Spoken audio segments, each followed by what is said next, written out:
Look at that lazy ass bunny. You see that? You see that? Get back to work, Mr. Bun Bun. Anyways, he's just chilling. He's fine. Check this out, folks. I got a solar power aquarium going. Found it free on the side of the road. Lovely. I found the aquarium for free on the side of the road. It seems like to be the kind of thing that if you just wait for the right time. Aquarium you can get it any time, any place for real cheap, but if you had to get it from the store, man, I think this would be like, what, $100 at least? Anyways, over here you see the unit I got it plugged into. That is a sealed lead acid, and I have one of those itty bitty inverters right there.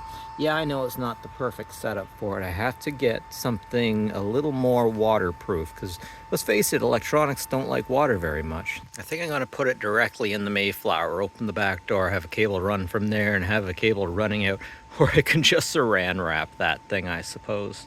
I don't quite appreciate the noise of that fan. I didn't expect it to be that noisy. I can always replace it with something else later, I suppose.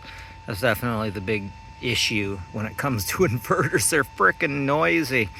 Anyways, over here you can see we don't have anything rocking out on the inside just yet, but that's because we want to let the water settle, and we want the water to basically make itself awesome. Gonna have some fish in here eventually, but it takes about 24 hours for the chlorine and, you know, the what have you and what not to screw off and be in basically the right position. As per the usual, I got it hooked up over here on the test system. I really should give it a good clean. Remember, if you're going to be cleaning these things, you always got to use water. You can't just, I've seen someone try to use a vacuum. That does not work. Now this inverter has a habit of jumping up to 20 or 42 volts if you're not watching it. I think it's just this one. Oh, what do we got right now? Right now we are at, yeah, it's at 13.0 volts. I want to get an idea how long it's going to take to run this thing before it starts giving us problems. It'd be really cool if we could have it running 247. Oh, I'm sorry, Mr. Bun Bun. Did I make you get up? Did I make you wake up? Get back to work. You better get on that grass. Actually, my dad left some of that grass over there just for his sorry ass. Also, I got the mosquito incinerator, but I'm starting to wonder if this thing simply isn't going to work, because look how far apart the wires are. I think that a bug needs to make connection with both wires before they get zapped.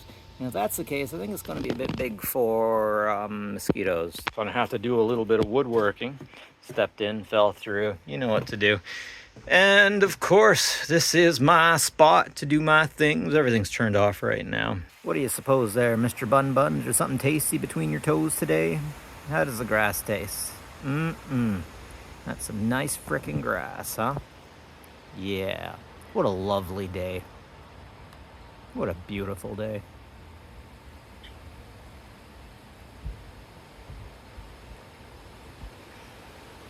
So, if this rabbit lives off of grass, and the grass gets its energy from the sky, from the sun, does that mean that this bunny is solar powered? Solar power, bunny is solar powered. Yeah. I'm pretty sure what's happened here is we have a group of domestic bunnies that interbred with the other ones, with the wild ones, and because of that we get this. Look how big that butt is. You have a big butt, sir. Ma'am. There's one big fat black one that just sits around. Anyways, see you later, Mr. Bun Bun.